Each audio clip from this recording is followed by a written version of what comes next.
शनी शिंगणापूर मंदिर कार्यालयास ठोकले सील। पोलीस बंदोबस्तात कलेक्टरांकडून देऊळ कार्यालय बंद। शनी शिंगणापूर देवस्थानचे कार्यालय जिल्हा प्रशासनाकडून सील करण्यात आलेलं आहे। जिल्हाधिकाऱ्यांनी स्वतः पोलीस बंदोबस्तात हे कार्यालय सील केले।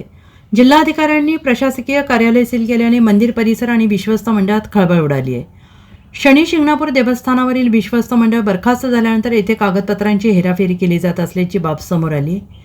येथील विश्वस्त मंडळावर भ्रष्टाचारासह अनेक आरोप करण्यात आलेले असून जिल्हाधिकाऱ्यांनी पदभार स्वीकारल्यानंतर तात्काळ हे कार्यालय सील केले।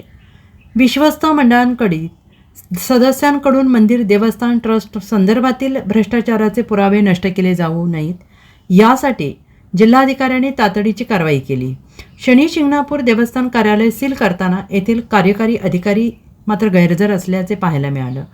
पोलीस बंदोबस्त आणि सामाजिक कार्यकर्ते आणि गावकऱ्यांच्या उपस्थितीत प्रशासकीय कार्यालय सील करण्यात आलेलं आहे। यामुळे आता येथील मंदिर समितीचा संपूर्ण कारभार शासनाकडे असणार आहे। Bureau report SBN Marathi, Shirdi.